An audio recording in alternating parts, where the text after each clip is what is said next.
नमस्कार दोस्तों, एक बार फिर से मैं सुनीता शर्मा आपका अपने YouTube चैनल पर हार्दिक अभिनंदन और स्वागत करती हूँ।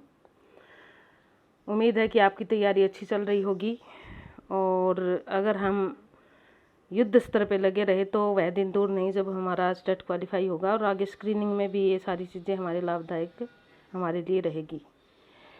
आइए हमारा व्याकरण का टॉपिक लेते हैं हम दूसरा, जो हिंदी जनरल हिंदी आती है उसमें इससे संबंधित 1-2 प्रश्न प्रत्यक्ष या परोक्ष रूप से आ जाते हैं। मोटा मोटा जिक्र हमने किया है। शुरुआत करते हैं लेक्चर 2 हिंदी व्याकरण का। हिंदी व्याकरण में भाषा परिचय। वैसे तो भाषा का चैप्टर मैंने लिटरेचर में पूरा करवाया है, लेकिन ये सभी लोगों के लिए सामान्य हिंदी है तो SSC, HSC, CTET, UP TET, REET, HTET सभी में आती है। सामान्य हिंदी तो हर एक पेपर में कवर होती है, तो इसलिए सामान्य हिंदी के अनुसार यह लेक्चर मैंने तैयार किया है। देखिए, चलिए इस पे चलते हैं, हम देखते हैं क्या है इसमें। हिंदी व्याकरण भाषा परिचय। हिंदी भाषा परिचय।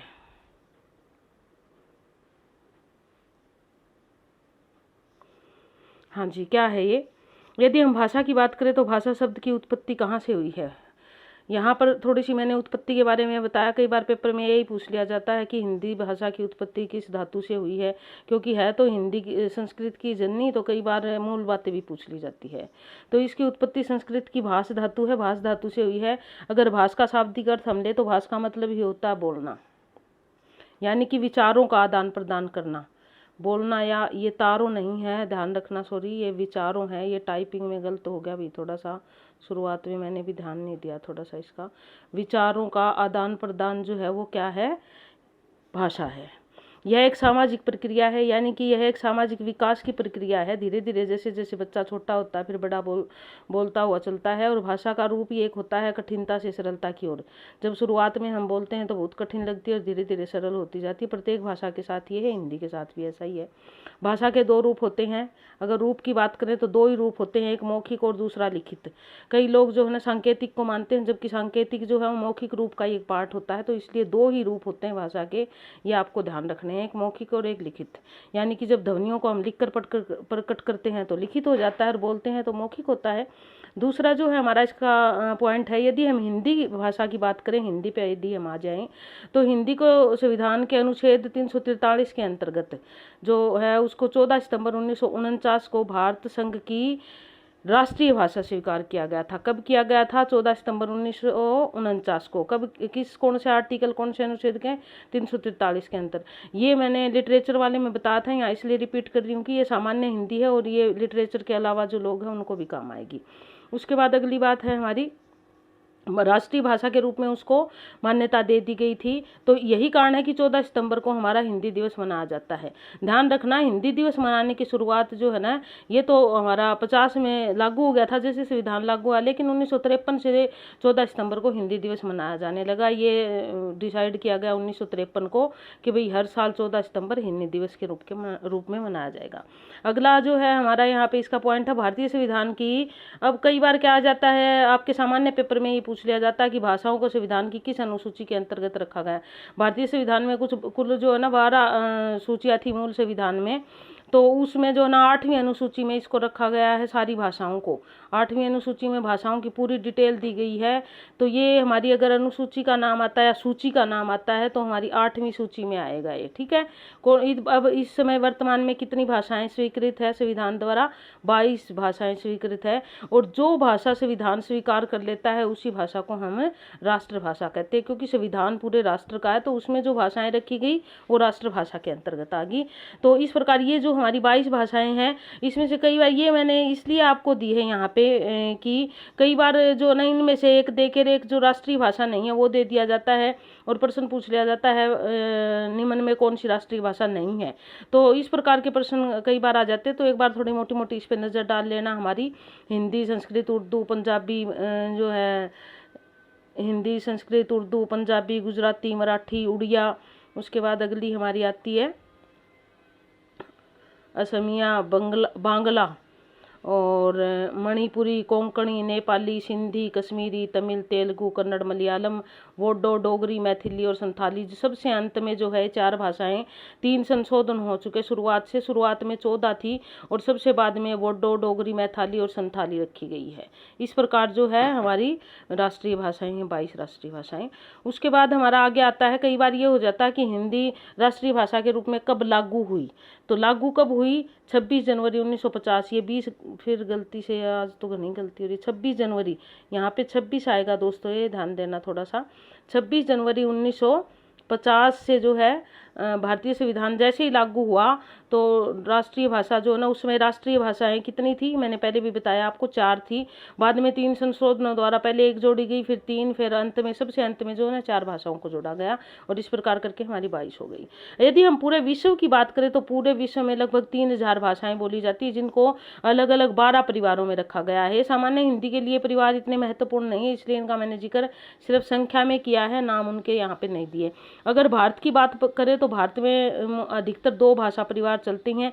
एक तो भारोपीय भाषा परिवार, जिसको भारतीय आर्य भाषा परिवार भी कहते हैं, और दूसरा द्रविड़ परिवार। तो अधिकतर भारत की जो हिंदी है उससे संबंधित जो भी भाषाएं हैं वो हमारी इसकी भारोपीय भाषा परिवार की है। अब आता है हमारा एक और महत्वपूर्ण प्रश्न कि कई बार यह आ जाता है कि भारत के कितने राज्यों की प्रशासनिक भाषा जो या राजकाज की भाषा हिंदी है। तो भारत के 10 राज्य ऐसे हैं जहाँ की राजकाज की भाषा यानी कि ये पहली भाषा के रूप में, प्रथम भाषा के रूप में स्वीकृत किया है हिंदी को, वो 10 राज्य है और 2 हमारे केंद्र शासित प्रदेश है। 2 ये तो केंद्र शासित प्रदेश है हमारे, और ये इधर दिए गए हैं सारे 10 राज्य हैं। यहाँ पे जो है प्रथम भाषा के रूप में हिंदी को मान्यता मिली है। 2 राज्य और भी है हमारे, गुजरात और पंजाब, वहाँ जो है दूसरे नंबर की भाषा है हिंदी। उसके बाद अगला प्रश्न आता है हमारा, हिंदी भाषा का भी एक परिवार है, इसको 5 भागों में बांटा। जैसे हमारा कई लोग, एक कोई बड़ा बुजुर्ग होता है, उसके बेटे होते हैं 5 और फिर उनके आगे पुत्र पुत्रियां हो जाते हैं। इसी प्रकार हमारा हिंदी भी जो है एक बहुत बड़ा बरगद का पेड़ है, जिसको हमने 5 भागों में बांट दिया है। यहाँ पे एक परिवार है उसका भी। पहला उसमें नाम है हमारा पश्चिमी हिंदी, दूसरी पूर्वी हिंदी, तीसरी राजस्थानी हिंदी, चौथी पहाड़ी हिंदी और 5वीं बिहारी हिंदी। ये 5 जो है उसके जो बेटे लगाओ या बेटियां लगाओ, आप जैसा भी मानो, ये 5 है उसकी संतान। उसके बाद जो है हिंदी भाषा की, इसका हम जिक्र करेंगे आगे भी इन 5 का।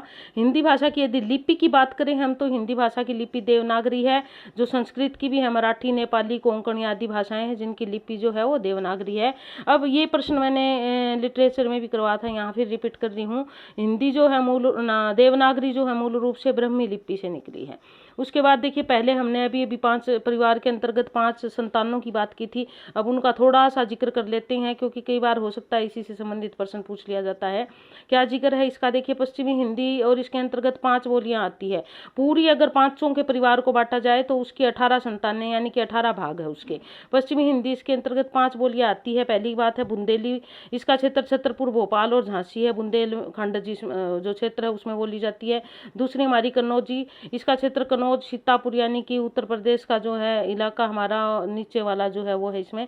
उसके बाद ब्रज भाषा, यह भाषा जो है वो मथुरा, आगरा, ग्वालियर, बरेली आदि में बोली जाती है। सबसे अधिक इसका गढ़ जो है मथुरा और आगरा में है और बरेली। उसके बाद हमारी जो अगली आती है खड़ी बोली। खड़ी बोली जिसका हम अक्सर जिक्र करते हैं, जिसमें सबसे ज़्यादा साहित्य रचना होती है, वो है हमारी दिल्ली, मेरठ, सहारनपुर, बिजनौर के आसपास की है। ये खड़ी बोली का क्षेत्र है हमारा, जो दिल्ली का भी काफ़ी क्षेत्र बोला जो है वो खड़ी बोली बोलता है। उसके बाद जो है हमारी इसकी 5वीं आती है बांगरू या हरियाणवी। हरियाणवी का दूसरा नाम ही बांगरू है। यह जो है ना, इसका गढ़ तो अगर हम कहें ठेठ हरियाणवी कहाँ बोली जाती है तो रोहतक, सोनीपत में बोली जाती है, लेकिन पूरा हरियाणा ही हरियाणवी बोलता है। चाहे कोई किसी प्रकार की उसमें राजस्थानी पुट हो, चाहे यूपी का होते है तो वो हरियाणवी, और दिल्ली के जो हरियाणा के लगते हुए गाँव हैं उनमें भी हरियाणवी बोली जाती है। इस प्रकार हमारी पश्चिमी हिंदी की ये 5 बोलियां बनी। आपको भारत का नक्शा अपने दिमाग में बिठाना है और उस नक्शे को बिठा के फिर हम भारत के देखिए पश्चिम भाग की हिंदी की बात करने हैं। हमारा हरियाणा किस इलाके में आता है, दिल्ली किस में आता है भारत के, वो आपको देखना है। फिर उसके जो क्षेत्र है, जो यहाँ नाम ले रहे हैं हम, बोली के साथ उन क्षेत्रों को अपने दिमाग में काल्पनिक रूप से बिठाना, तभी याद कर पाओगे, अन्यथा सारी एक दूसरे में मिल जाएगी और हम इनको याद नहीं कर पाएंगे। तो इसलिए इनका याद करने का यही एक आसान और सरल तरीका है कि आप भारत के नक्शे को अपने दिमाग में बिठाइए और उसके बाद फिर इन बोलियों के क्षेत्रों को उसके साथ साथ बिठाइए। अब इनको आप ऐसे जोड़ सकते हैं एक दूसरे के साथ। एक छोटी सी ट्रिक बता रही हूँ, जैसे बुंदेली है, जैसे इसका बुछ भो पास झा, तो इसको ना झापोच झापोच, इस तरह करके एक एक इनका वर्ण लेके बुंदेल के साथ जोड़ दो। इसी प्रकार कनौज के साथ जो तो कोई दिक्कत ही नहीं। ब्रज भाषा मथुरा आगरा ग्वालियर बरेली, इसके ना ये वर्ण जैसे भी आपको सुविधाजनक लगे, सारे वर्णों को मिला के एक वर्ण मिला के उसके आगे ब्रज भाषा शब्द जोड़ दो, आपको याद रहेगी। ऐसे करोगे तो नहीं भूल पाओगे। उसके बाद अगला है हमारा दूसरा इसका भाग, पूर्वी हिंदी। यदि हम पूर्वी हिंदी की बात करें तो इसके अंतर्गत 3 बोलियां आती है। कौन कौन सी बोली है हमारी? पहली है अवधी, दूसरी बघेली, तीसरी छत्तीसगढ़ी। अब छत, ऐसे करके इसको कर सकते हो आप। अगर इसको शॉर्ट में करें तो अब हम इसको ऐसे कर लेंगे, अब छत। ठीक है, तो हमें ये तो याद रहेगा, ऐसे अवधि वैसे बरेली छत से छत्तीसगढ़ी। तो ये तो हमें ध्यान रहेगा कि भाई हमने पूर्वी हिंदी की 3 बोलियां हैं। अब इसके क्षेत्र है, क्षेत्रों को फिर वही आपको एरिया को दिमाग में बिठा के इसके क्षेत्र याद करने पड़ेंगे आपको। अवधि का जैसे कानपुर, लखनऊ, इलाहाबाद, रायबरेली, ये सारे एक ही दिशा के, एक ही जो है वो पट्टी चलती है। बघेली का रीवा, दमोह, जबलपुर, यानी कि ये मध्य प्रदेश की तरफ जो उत्तर प्रदेश वाला इलाका उधर चली जाती है। छत्तीसगढ़ इसका क्षेत्र रायपुर और कोटिया है, यानी कि जो रायपुर और उसके आसपास का जो इलाका है वो भी देख सकते हो आप। उसके बाद तीसरा जो नाम आता है वो बिहारी हिंदी का आता है। जैसे कि नाम से ही विदित है, हमें नाम से ही पता चल रहा है, बिहारी हिंदी यानी कि बिहार की हिंदी। इसका मतलब यह नहीं कि बिहार की है, बिहार के आसपास जो दूसरे हमारे या तो मध्य प्रदेश के इधर वाले क्षेत्र है जो ऊपर की तरफ है, या हमारे उत्तर प्रदेश के, वो भी इसमें आते हैं। तो मगही है सबसे पहले तो हमारी, दूसरी भोजपुरी और तीसरी मैथिली। ये सारे देखिए, 2 तो मैसे और 1 भैसे तो हैं। ये मम भोज, इस तरह कर सकते हो आप इसको याद, मम भोज, यानी कि मगही, मैथिली और भोजपुरी। मगही का क्षेत्र जो है वो बिहार का पटना मुंगेर यानी कि बिहार की राजधानी और हजारीबाग उसके आसपास के जो बड़े बड़े 2-3 शहरों के नाम है यहाँ पे। भोजपुरी है ना, राजा, इसका नाम भोजपुरी राजा भोज से संबंधित पड़ा। जहाँ राजा भोज का जो राज्य था, जो शासन था, वहीं के आसपास जो है ना भोजपुरी बोली जाती है, जैसे रांची और बलिया। उसके बाद गोरखपुर, मिर्जापुर, ईटानगर आदि है यहाँ पे। उसके बाद मैथिली, इसका जो क्षेत्र है वो दरभंगा, मुजफ्फरपुर और मुंगेर आदि इसके जो है वो स्थान है बोली के, जहाँ बोली जाती है। आपको बोलियां अच्छे से याद रखनी, स्थान तो क्या पता इतने ना पूछे जाए, लेकिन बोलियां बहुत बार पूछ ली जाती है कि इस हिंदी के अंतर्गत ये बोली आती है या नहीं आती। इस प्रकार करके ऑप्शन दे दिए जाएंगे और फिर अगर हमें याद नहीं है तो गड़बड़ हो जाएगा, बड़ा आसान 1 नंबर छूट जाएगा हमारे से। अगला देखिए हमारा पहाड़ी हिंदी, इसकी भी 3 बोलियां हैं पहाड़ी हिंदी के अंतर्गत भी। पहले पश्चिमी पहाड़ी, जिसको मंडियाली या कुल्लुई कहते हैं। कुल्लुई नाम आने से तो हमें पता चल जाएगा कुल्लू और उसके आसपास के भागों में बोली जाती है। दूसरा इसका मंडियाली नाम भी है। मंडियाली और कुल्लुई बात एक ही है, नाम अलग अलग पड़े हैं। दूसरा नाम है इसका दूसरी बोली जो है वो मध्य पहाड़ी, यानी कि पहाड़ी के मध्य क्षेत्र में जो बोली जाती है, जिसका दूसरा नाम है गढ़वाली। ये गढ़वाल क्षेत्र टिहरी और उसके आसपास के क्षेत्रों में बोली जाती है। तीसरा जो है हमारा पूर्वी पहाड़ी है, जिसका नाम है कुमाऊनी। यह अल्मोड़ा नैनीताल क्षेत्र में बोली जाती है। ध्यान रखना, ये अल्मोड़ा नैनी उत्तराखंड अंचल के जो है आगे, ये हमारे बाकी हिमाचल के थे जो इलाके थे वो। उसके बाद हमारा 5वां भाग आता है, जैसे कि नाम से ही विदित है, 5वां राजस्थानी हिंदी। इसकी भी 4 बोलियां हैं। राजस्थानी हिंदी के जो है ना 1-2 के नाम जो है हमारे जो बोलियों के, वो कई नाम है, ये आपको ध्यान रखना पड़ेगा। हाड़ौती, ढूंढनी, जयपुरी, ये हमारी जयपुरी भाषा का नाम है, जो जयपुर और उसके आसपास के इलाकों में बोली जाती है। दूसरा हमारा मारवाड़ी है, जोधपुर, बीकानेर आदि के जो मारवाड़ क्षेत्र है पूरा, उसमें बोली जाती है। तीसरी है मालवी, इसका उज्जैन, ये मध्य प्रदेश की तरफ चला गया। पूरा जो मालवी है वो मध्य प्रदेश में बोली जाती है। ये राजस्थान के लगता इलाका में भी है और अंदर की तरफ भी इंदौर, भोपाल चला गया, जैसे वहाँ मालवी बोली जाती है। उसके अलावा मेवाती है, राजस्थान बहुत बड़ा है तो वो आसपास के जो राज्यों को टच करता है वो भाषा वहाँ भी आती है। अब यहाँ मेवाती है, मेवाती से का नाम सेवाती भी है, इसको सेवाती भी कहते हैं। यह उत्तरी राजस्थान की भाषा है, यानी कि जो हमारे साथ जो लगता इलाका है राजस्थान का वहाँ की है। यह हरियाणा के लगता है और कुछ भाग इसका जो है वो मध्य प्रदेश के लगता है और कुछ गुजरात के उधर सीमावर्ती इलाकों में जैसे कि दिया हुआ है। आपको ध्यान होगा हम हिसार में रहते हैं तो हिसार की बोली में थोड़ा थोड़ा राजस्थानी पुट है। यहाँ तक कि अगर आप सिरसा की तरफ चले जाओगे तो वहाँ कुछ भाग में आपको पंजाबी पंजाबी मिलेगी, कुछ राजस्थानी में। तो ये इस प्रकार जो भाषा की मिलावट है, और या मेवात क्षेत्र जो है हमारा गुड़गांव के आसपास लगता हुआ, वहाँ ये बोली बोली जाती है। तो ये राजस्थानी भाषा का जो है बोलियों का जो बोली मेवाती है, उसका कुछ कुछ अंश हरियाणा में भी देखने को मिलता है। उसके बाद हमारा क्या आता है, किसी भी भाषा को, ये भाषा का एक और विशेष ये थी हमारी 500 बोलियां, जिसका मोटा मोटा जिक्र हमने 500 हिंदी भाषा के परिवार, जिसकी 18 बोलियों का मोटा मोटा जिक्र हमने यहाँ किया। अब हम थोड़ी सी छोटे छोटे पॉइंटों पे बात कर लेते हैं। किसी भी भाषा को शुद्ध और परिनिष्ठित रूप, परिनिष्ठित यानी कि उच्च श्रेणी का रूप देने के लिए क्या होता है, किसी भी व्याकरण की आवश्यकता पड़ती है।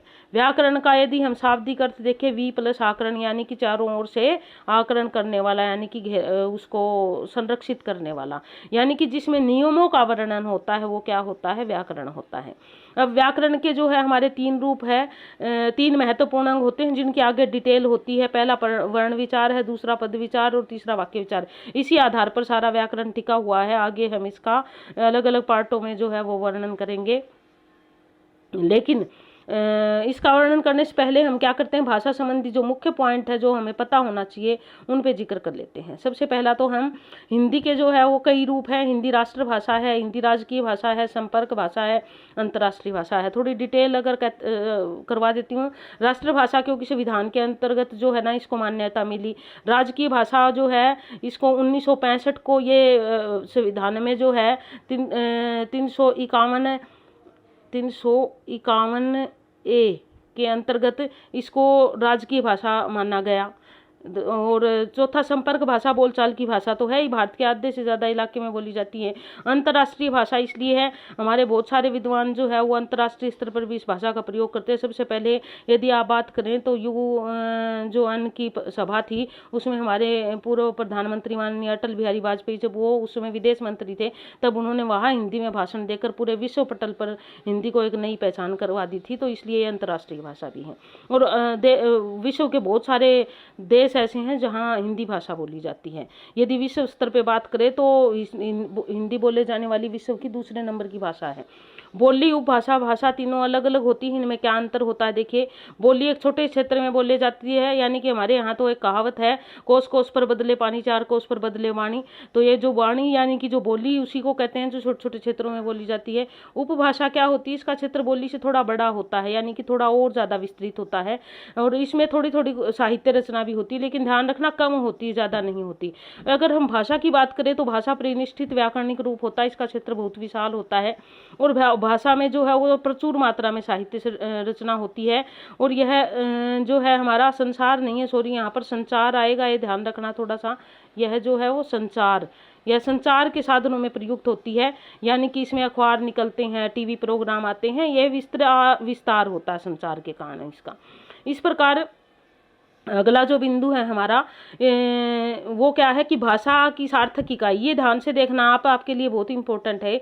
भाषा की सार्थक इकाई क्या है, वाक्य है। और यदि हम वाक्य की छोटी से छोटी या सार्थक इकाई की बात करें, वाक्य से छोटी इकाई की, भाषा की सार्थक इकाई तो वाक्य है, हम कहते हैं भाषा की सार्थक इकाई है किंतु वाक्य से छोटी है, वह है उपवाक्य। यानी कि 2 वाक्यों को जब जोड़ा जाता है, एक मुख्य वाक्य होता है, एक दूसरा होता है, तो उपवाक्य उससे छोटी इकाई मानी जाती है। यदि हम उपवाक्य से छोटी इकाई माने तो पद होता है। पद क्या होता है, जब किसी भी शब्द का प्रयोग जब हम वाक्य में कर लेते हैं तो वाक्य में किया हुआ प्रयोग ही पद कहलाता है। अगर वह शब्द स्वतंत्र है तो वह शब्द है, लेकिन जैसे ही वाक्य में आ गया तो वह पद बन जाता है। उसके बाद हमारा पदबंध से छोटी इकाई जो है, यानी कि इस पद की पदबंध जो है, इससे छोटी इकाई पद है। पदबंध क्या होता है, व्याकरणिक रूप से पद बंधा हुआ होता है। ये ऊपर वाला पॉइंट एक बार दोबारा देख लीजिए। उपवाक्य की छोटी इकाई पदबंध होता है, ये इकट्ठा है दोनों। पदबंध क्या होता है, व्याकरणिक इकाइयों के साथ पद बंधा हुआ होता है, जैसे क्रिया, कर्म, और जो है ना हमारे सबसे पहले मान लो कर्ता है, फिर हमारा कर्म है, फिर क्रिया है, और उनका हम व्याकरणिक रूप से परिचय देते हैं, जो आगे चैप्टर में विस्तार पूर्वक कराऊंगी, उसको हम पदबंध कहते हैं। पद क्या होता है, यह है हमारा वो जो अभी मैंने आपको बताया, पदबंध की छोटी इकाई पद कहलाती है। इसको शब्द भी कहते हैं, लेकिन स्वतंत्र आता है तो शब्द है, लेकिन अगर वाक्य में प्रयोग हो जाता है तो पद कहलाता है। अब अगला पॉइंट आता है, पद अथवा शब्द की छोटी इकाई क्या है, अक्षर है। अक्षर क्या है, एक वर्ण से भी अक्षर, हाँ, ना, खा गा ये सारे अक्षर है।